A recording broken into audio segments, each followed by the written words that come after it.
Ингээд сайд одоо жавхлан болсон. Нэг жах хариуцлагатай ажиллаад өгөөрэй гэж хэлмээр байна.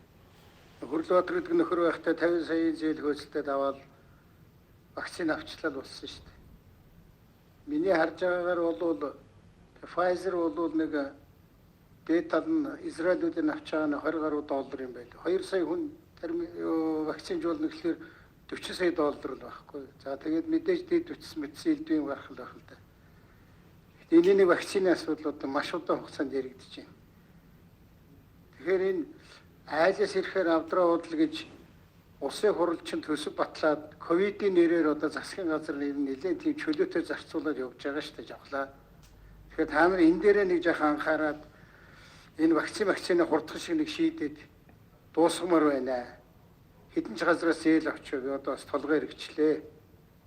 Тэгээд дахиад би энэ сангийн сайд Хөрлөбаатарг байхад захисан нэг юмад хэлье. Улсын л ирэх шиг юм л да.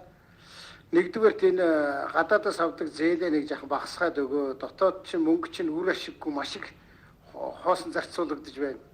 Энэ аж ахуйн нэгжүүд хүмүүс чинь тамирдаж байна. Эднэрийгээ дэмжих гээд нэг 3% зээл гаргана гээд тэр чинь эзэндээ хүрэхгүй шилний цаанаас чихэр толгоолгоод байна гэж зөндөө олон хүн ярьж байна. Би тэр ерөнхий сайдыг чи орж ирээд нэг 5 дахь өдөр нэг орж ирээд юм яриад өгөөч гэдэг одоо хэлээд орж ирээгүй л байна. Орж ирж ярих байх. Тэр банкныхнаа суулгаж яагаад хэдүүлээ нэг сайн ярмаар байна. Хоёр дахь нь бол төсвийн дэрний хэрэгтэй хэрэггүй хөрөнгө оруулалтаа бол хасаад өгөөрэй. Би одоо үеийн сангийн сайдын захидаг 2 юм байгаа. Тэрнийг өнөөдөр уулзсан дээр бас тань захичээ. Ер нь энэ гаднаас авж байгаа зээлээ нэг багасгаад өгөөрэй. Арай л хэтрээд байна да.